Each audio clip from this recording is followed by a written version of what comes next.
Hi, Barry Eaton here, and welcome to Radio Out There.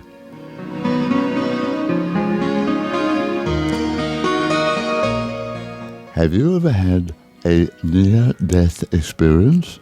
Well, a lot of people have. Some people don't believe, other people find they have a total life change after an NDE, near-death experience. This week my guest is AJ Parr. AJ lives in Colombia in South America and has specialized in this area. He's an author, he's a podcaster, and a man who has so much knowledge about near-death experiences. So this week on Radio Out There, my special guest, AJ Parr.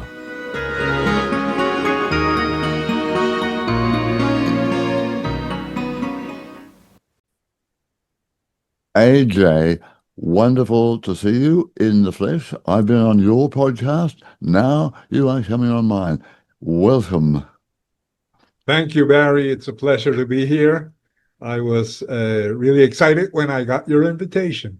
Well, now you and I, as I said, I was on your podcast. You did a wonderful program with me about past lives. Yes. You're more interested in other areas. Now, tell me, first of all, a bit about your podcast.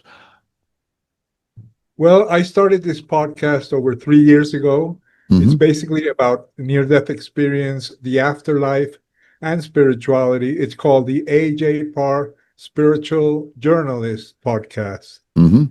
And basically, I started writing books under the name AJ Parr in 2014.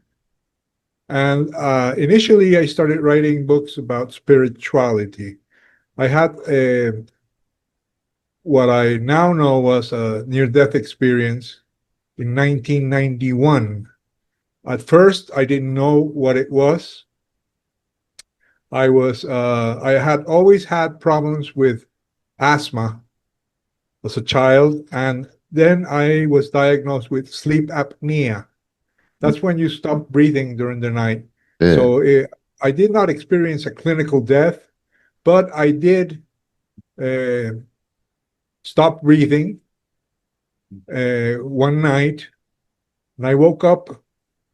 I think it was around three in the morning, right in the middle of the night. When I opened my eyes, I was in complete darkness. So the first thing I did was I raised my hands to see if I could see my hands, and I couldn't see my hands. Mm. So I said, wow, this is so dark that there could be someone or something hidden in this darkness, and I would never know.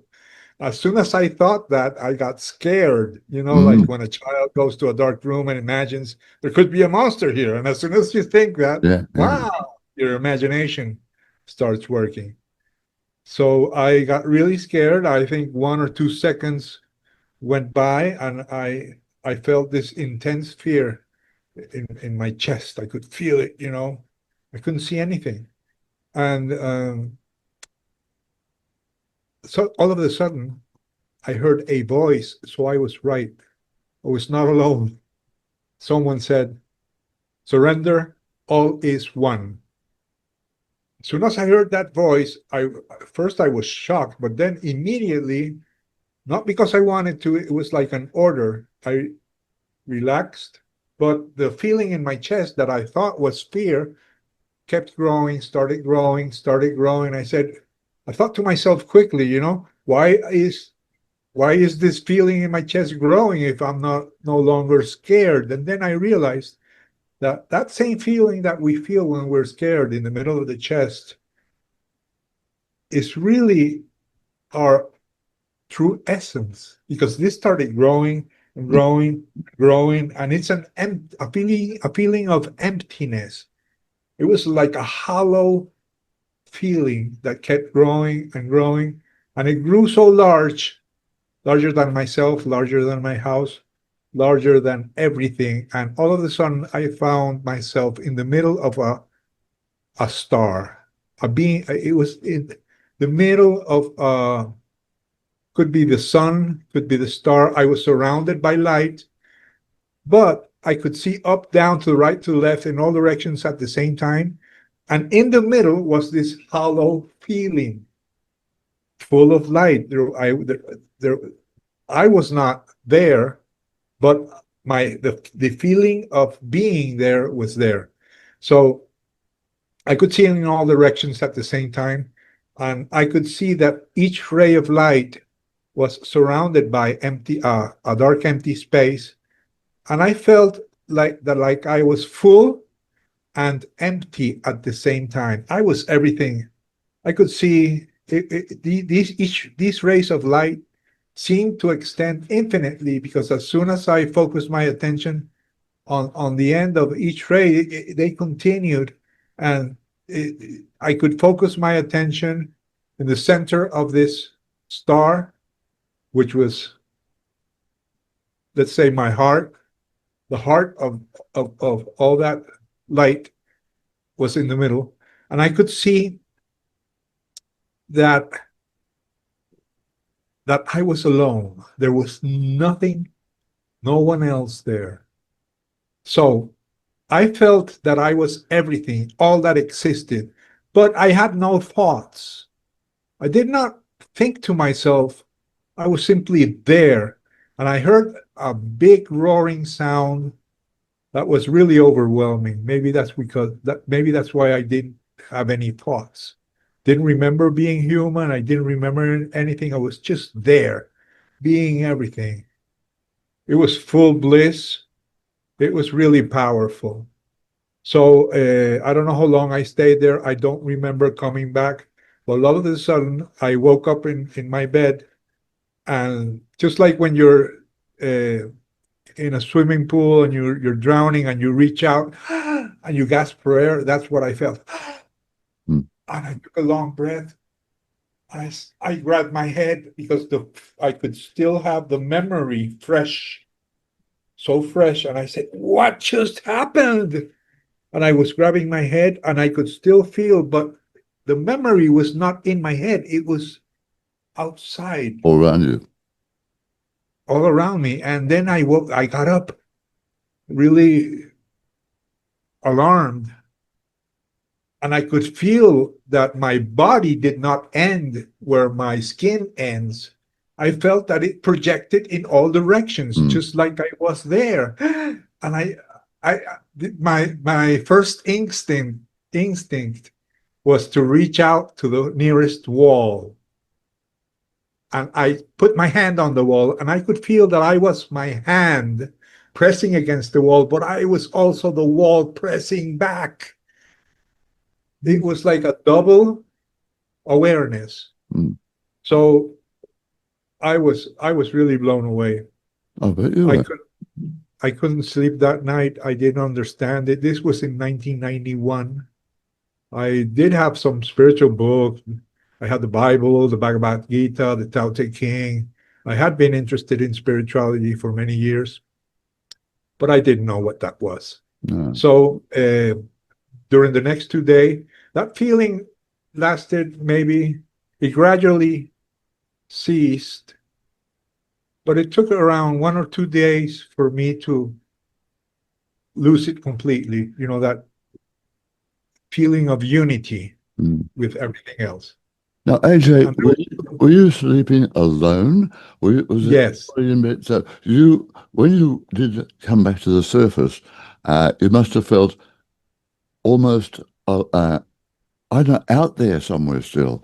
Was that feeling of out of the body? Was there a feeling of distance or no, I've had out of body experiences, yeah, but this is different because I had a lot of experiences when I was a kid.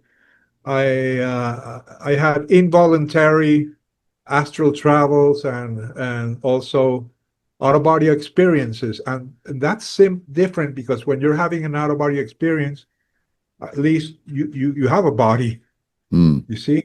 But mm, this was completely different. I, totally, I I didn't mm, know how to explain it. So I asked God, the universe. By that time, I was 30. I had just turned 34, and I knew that God was more than the word God. yeah, yeah, So, the universe, the energy, the universal Well, they're all consciousness. just labels, aren't they?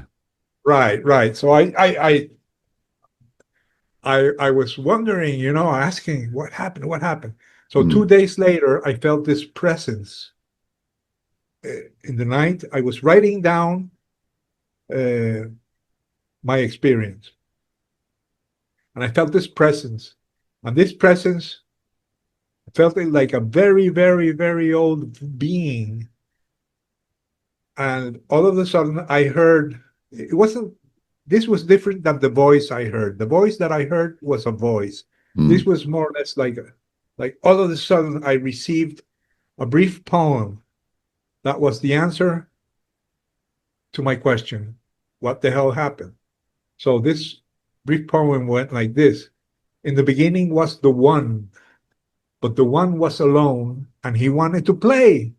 So he divided himself into two and gave number two amnesia, and thus the game began. That is wonderful. Yes, I said, wow, I couldn't believe it because that was not only the explanation of creation, it was also the explanation of what had happened. I had become the one, I had experienced being the one, and I had the notion that I was the one, and so are you, and so is everyone watching this. We are all the one. People say, no, we're spirits having a human experience. It's more than that. We are the one having a human experience or a dual experience. So what I got from that poem was an explanation not only of the creation story, but also of the secret behind all religions, because all religions talk about the light, they talk about oneness. Even Jesus talked about that. Me and my Father are one. And the light is used in the beginning, was the light, right? In the beginning, God created, God said, let there be light. But before that, they describe it as a void, right? It was darkness. So I experienced light and darkness at the same time. But this darkness was not really darkness. It was the space where the light could occupy. It was the space that allowed the light to be. So I started. I had already had an intense interest in religions, and I during the next 30 years I started studying different religions. I practiced different religions, and I always asked every time I joined a group, a Buddhist, I joined the Gnostics, I joined the Hindus. I would always ask, have you had an experience like this? And no one had it. So I was still confused. And then 20 years after the experience, more or less, I started writing books about comparing the different religions because I thought that all religions, my conclusion was that there is a spiritual teaching. The basis of all religions is a very old spiritual teaching that claims that this reality is an illusion. This is the duality. This is the reality of the number two. We are trapped being number two. So the true reality is oneness, non-duality, which is the realm of number one. So we are all playing this game, and the Hindus talked about Leela, the game people play, the game God plays in order to have this creation. So there is the recognition of this non-dual reality and the recognition of this illusory world, plus the knowledge that there is a way to distinguish them apart. That is the basis of all religions. That's what I concluded. And Jesus said, do not gather treasures in this world. And he referred to this many times. And I found in passages in different religions that talk about the light, oneness. The Tao Te Ching is one of the ones that mentions it the most. They even talk about the Tao, which is what we call God, and they refer to it as the One. Mm. And there's also a Neoplatonic school that talks about the One. So I focused on religions, but I never talked about my experience because I thought that I really couldn't understand it. So how could I try to explain it to anyone? Until after publishing that many books, I started helping people publish their books. So I created a publishing company. And one day, this woman from Spain who had had a near-death experience came to me and she said, "Look, I have a book in Spanish. I want to translate it into English." And when I read it, I read her about her experience and I recognized certain things. So I called her up and we talked and I said, "Look, I was also in that dark place." And she said, "Yeah, in near death experience, it is known as the void." I also merged with the light, like you. You mentioned that in your book. And she said, "Yes, a lot of experience merge with the light and have a oneness experience." And I asked her, "But I could see up and down in all directions at the same time." And she said, "Well, that's what near death experiencers call 360-degree vision." And I felt the full bliss and everything that I described to her was part of her experience. However, she did meet deceased loved ones. She did meet uh, angels. I did not, or at least I don't remember it. So So I didn't. you felt more alone, did you? You felt you were there as opposed to surrounded by other people in the afterlife or even spirits or Right, whatever. right, So it was more a sense of just being for you. right. So I this at first I said no. Mine wasn't a near death experience. And I started talking to people, but since she was a journalist and I was a journalist, and I thanks to her, I came up with the idea of creating this channel Mm. around 4 years ago, 3.5 years ago, and I said, okay, I'm going to start interviewing people because Mm. I. My first impression was that there are all types of near-death experiences. Oh, yeah. So I wasn't sure what my experience was yet. So I started interviewing people, and then I interviewed Dr. Yvonne Kaysen. She was the person who coined the term spiritually transformative experiences. And after I interviewed her, she asked me, "Have you ever had a spiritually transformative experience?" I had never heard that term. So I said, she's asking me if I've had a spiritual experience. That's what I thought. Yeah. I said, "Yeah, I've had many spiritual experiences." And she said, "Yes. Well, we're looking for someone who speaks Spanish for our group." It was called uh, Spiritual Awakenings International. It's more or less like IONS, Mm-hmm. but it was created. It's like an offspring of IONS because she was the former president of IONS and she founded her own group. Mm. And We should explain at this stage that IANS is the International Association for Near-Death Studies. Very well known right, all around the world, but some people may not have known that, so I thought I'd throw that in. right. So yes, IONS, the International Association for Near-Death Studies, which I am now a part of, Mm. but I'll get to that later. So I started sharing for the first time. She told me, "Okay, we're going to have a meeting, a sharing group. I want you to share your story." So I shared my story, but at the time I didn't even know what to call it. But then the more I interviewed people, the more I found people who had only had an experience like mine. For example, a lot of people don't see dead relatives or don't go through a tunnel. They simply merge with the light. Or other people only go to the void. Mm. So I started finding like key elements, but still I started calling my experience a near-death-like experience.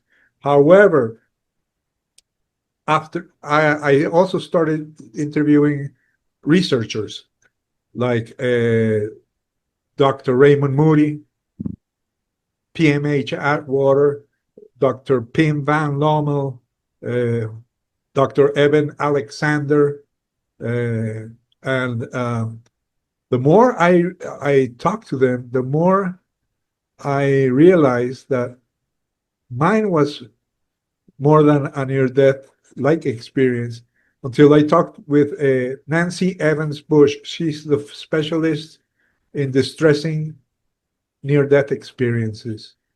And she told me, look, you don't have to die to have a near-death experience. Of Oh, course you had a near-death experience. Evan Alexander did not die, and she did not die. They were having surgery. And a lot of people who I have interviewed never died. Even Yvonne Cason, she was on a plane. The plane was falling down, and she had a near-death experience, but she didn't die. And I've met several who have drowned. They stopped breathing, and they've had a near-death experience, but not all of them die. no. But So surely, AJ, having a near-death experience relates to that individual. What is the message for them? Why are they having it? So everyone has to be different. yes, right. They are completely different, but they do share common elements. Such as? Well, after less than a year after founding uh, my channel, I decided to study these common elements. There are common elements for all types of experiences. For example, leaving your body, Yeah. going through a tunnel, seeing a light, meeting deceased relatives or friends, having an experience with a spirit guide or a holy figure. It can be Jesus, it can be Buddha, it can be Krishna. I've met people who have seen Babaji, and I interviewed two Jews independently, and they both met Jesus. And they were Jews. They did not believe in Jesus. And I also met one one girl who had no her family was not religious, and she had an NDE. She almost died, and she was shot when she was a child, and she saw Krishna. She didn't know who Krishna was, but she later recognized him. So not only are they all different, but they not necessarily have to do with your cultural background. No. Of course, they are influenced, but these cases, like the Jews who saw Jesus, and one of them said, okay, when I told my parents got really mad, and they said, well, you're a Jew. And he said, so was Jesus. So I wrote a first book about Christian NDEs, the common elements. I found 9 common elements in Christian near-death experiences that I wrote this book called Stairway to Heaven, 25 near-death experiences about encounters with God, Jesus, and paradise. So I said, okay, leaving your body is not really associated with heaven. So I said, I'm going to try to find some elements that are only found in what I call heavenly near-death experiences. This is not a term I coined. That's how they are known, or blissful NDEs, heavenly NDEs. So one of them is meeting the light. Sometimes people can hear this light, talk to them, or it's God, hearing God's voice or a voice, visiting the lobby of heaven. They always visit. It can be a meadow, it can be a cloudy space, but they're only allowed to go up to a border. They cannot trespass. They are always told, if you want to go beyond this river or beyond this door, you will not be able to come back. So this is like a place it's like the in between heaven, or the some people, two of the persons I interviewed, they called it the lobby of heaven. So that's where they see deceased loved ones. That's where they see angels or Jesus. Interviewed people, lots, or let's say like 20. I've interviewed over 100 near-death experiencers. Mm-hmm. And around 20 or 25 they said they have actually met Jesus, talked to Jesus. However, when I asked them, okay, what did he look like? Some say he had dark hair. Others say he was blonde. One said he had white hair. And some said he had blue eyes. Others said no, green eyes. Others, dark eyes. And some said they could not see his face because he was so bright. And another guy said he saw him, but then he could not remember. They told him, look, you will not be able to remember when you go back. So, but the whole thing, AJ, is that they are looking at Jesus from their human body point of view. And as right, we are spiritual beings, pure energy. So the body is just a vehicle. So they are looking at a vehicle that suits them, maybe for their purposes, so they can learn something about that as well. I mean, I had one of these experiences in hospital just as a few days after I had a cancer operation in 2022. And I thought it was Jesus at first. My very first thought was, in the middle of the night, here it was, I was surrounded by this wonderful energy. I then woke up and I grabbed my phone and recorded what I thought was an experience with Jesus. But then, later on, when I connected, I was told, no, it wasn't. It wasn't Jesus. It was actually an angelic contact. And it was the energy of the healing archangel. So you have to wonder whether we want to put a face on there, an image, a thought, a process that suits us at that right, particular moment. right. The person, I found out several things. Some people, two or three, asked him, are you Jesus? And he says, well, they have given me many names. Another one said, I am he who you called Lord. And I said, okay. And he said, when I was interviewing him, and for me, there's only one person I can call Lord. So he was Jesus. And I was thinking to myself, what about Lord Buddha? What about Lord Krishna? They are all called Lord. So some people, they see this essence of love and they say it's Jesus. But however, my view is that there is God, which is abstract, the one. But when he takes human form, or when he communicates with us, he takes the shape of what we could call the Son of God. And the Son of God throughout history is something that is a term that has been used a lot. Apollo was the son of God, and so was Osiris. Yeah. So these representations of a human-like perception of God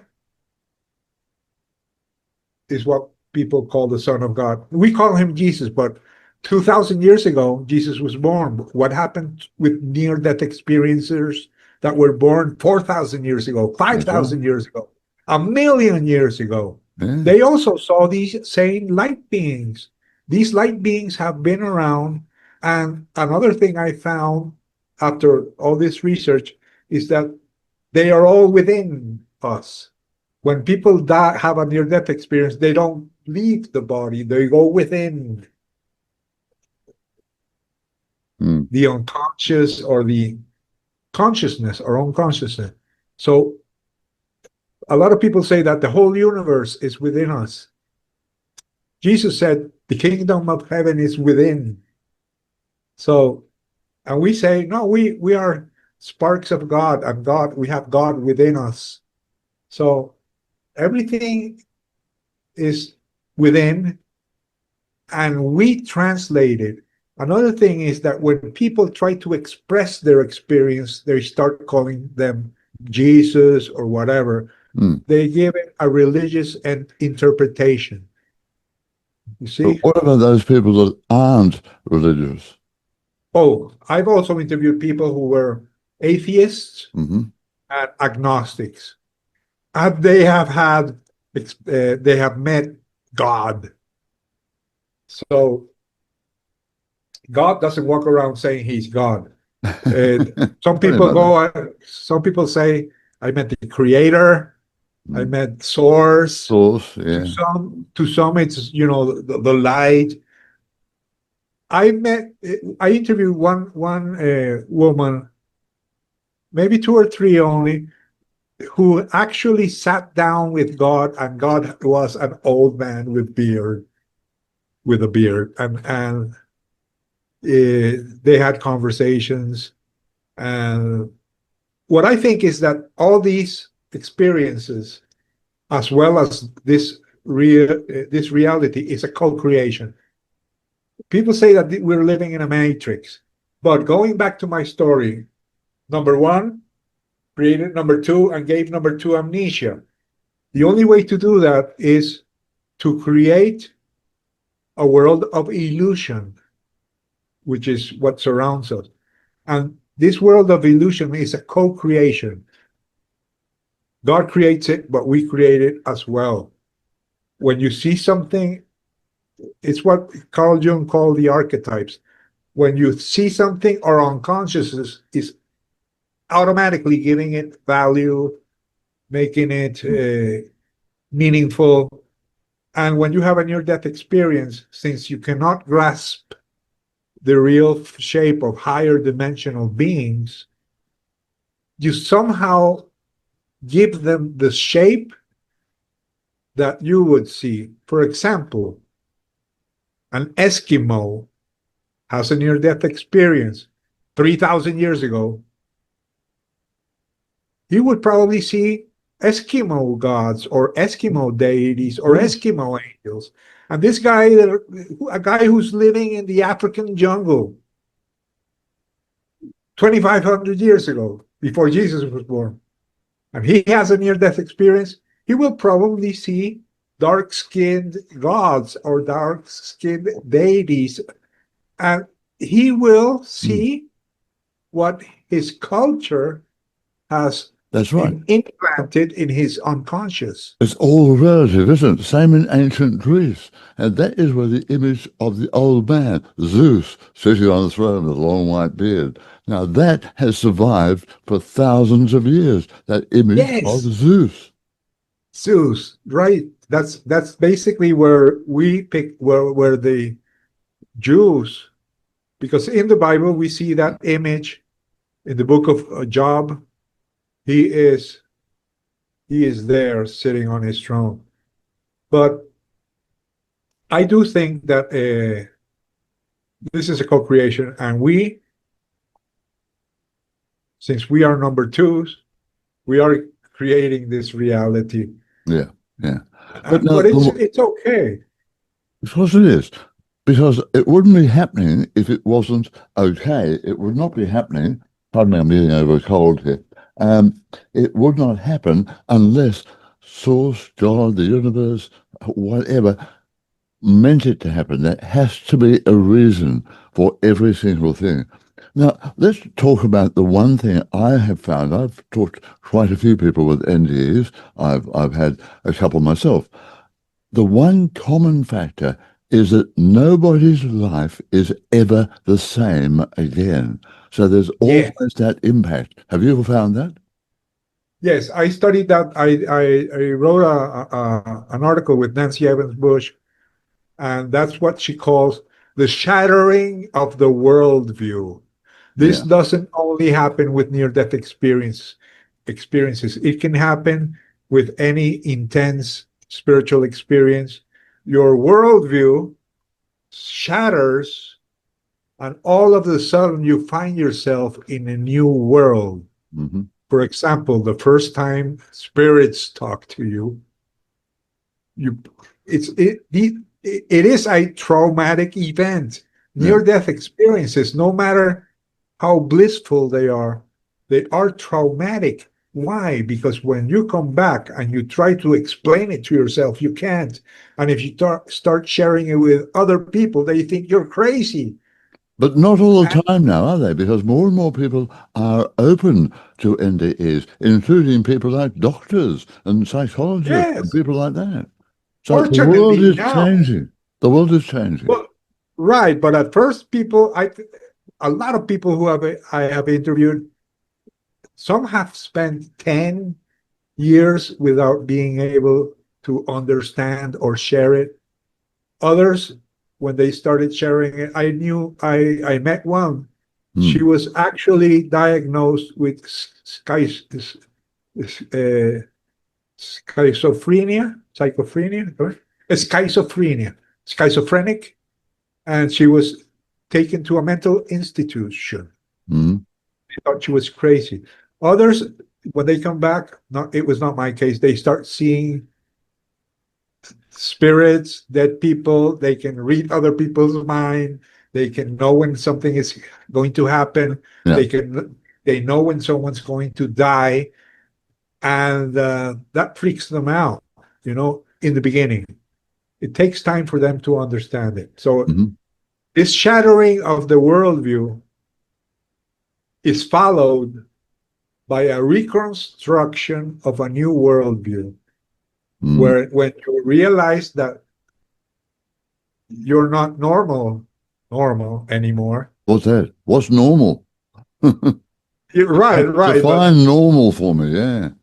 uh, let's say what most people believe, you cannot believe in that anymore. Yeah. When someone has one of these experiences and they talk to Jesus and they go to church and they see this guy talking, giving a sermon, they say, "Wait a minute, he hasn't met Jesus. He's just repeating words." Hmm. So they become less religious and more spiritual.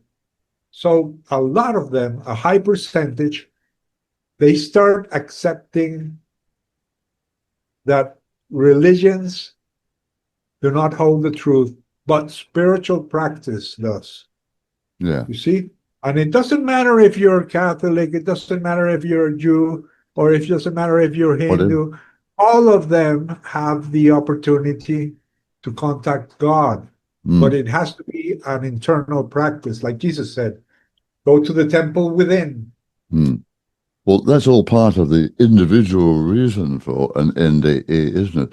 Now, we have a time limit here, AJ. So let's talk about the impact that you have had as a podcaster, a journalist, an interviewer on spreading the word about NDEs. Do you think that was your life purpose to do this for a start? Well, although even though I started doing it uh, as a research project, I have found that many people are thankful. I have found that I have helped people, uh, even near-death experiencers, who now contact me. For example, I was contacted by an Australian young woman who 5 or 6 weeks ago had a near-death experience, and she was crying. She was very confused. She contacted me, and I've been contacted by several, and about 10 of the people I have interviewed, it was the first time they ever dared to share their experience publicly. So I'm Mm. helping those. I also joined IANS, and I am a facilitator for sharing groups. And there I help people share their story. And I also founded IANS of Colombia. I live in Colombia, South America, so I created that. I founded that. It's part of IANS. But normal people also, they start losing their fear of death, and they start accepting that there is an afterlife. That's right. Not only due to my videos, they start watching NDE podcasts. No, doesn't matter who. But the more you listen to NDE stories, the more you start believing that there's something after we die. AJ, when I was preparing to write my first book, Afterlife, back Yeah, it came out I read 2011, it. I was told, don't get egomaniac stuff about this because you are one of many people chosen to put the word out all around the world. So it is a concerted effort by people from Spirit to help educate the world that there is more than just life in a body on earth. Yeah. Well, regarding if you ask me if I think it was my mission, I said, okay, I thought about that, and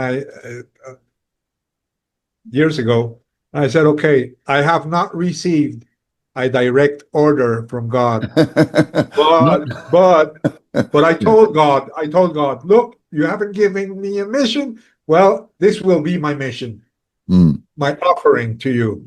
I yeah. will help you spread the word. Why? Because I have interviewed people who have said, and God told me to come back and spread the world that death is not the end.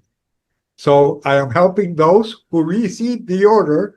So therefore, it's my work of service. I am doing a voluntary service indirectly, Mhm. and it has become my passion, hopefully my lifelong mission. Uh, I simply um, uh, I love it. I like interviewing people, writing books, and I have also participated in two scientific studies, and I'm starting to be recognized as a near-death experience researcher. Yeah, So, it's important. Mm. yes, So where do you go from here? Do you have another book on the way? yeah, I have two books. I want to do a book about experience near death experiences with other religions. Hmm. I did the one about Christian NDEs. I want to do one about the uh, different religions. I also have in mind another one with what I learned from these researchers. And one thing that I'm working on is why are NDEs so different yet so alike? This interpretation that I more or less mentioned here is Mm. part of what I call the Tower of Babel theory. You know, in the Tower of Babel in the Bible, there was a tower, they were building it to reach heaven, and God made them speak in different language so they couldn't understand. Okay, so the same applies here. The tower of the NDE tower, whoever reaches the top and comes back talking another language. I saw Jesus. No, I saw Buddha. No, they can't understand I themselves. like it. I So, like it. Yeah, that's so it's wonderful. like the Tower of Babel. Yeah, it certainly is. AJ, it's been fascinating talking to you, and I feel this is just one of several talks that we need to have. So I hope you can join me again very soon Yes. on my program Radio Out There and also on YouTube. AJ, thank you for all the work you've done. Thank you for all about near-death experiences, and we have more to talk about in the very near future. Bye-bye. Bye. AJ Parr, a fascinating man all the way from Colombia in South America. And here are his contact details on the screen right now. And that's it this week for Radio Out There. I'll see you next time Bye now.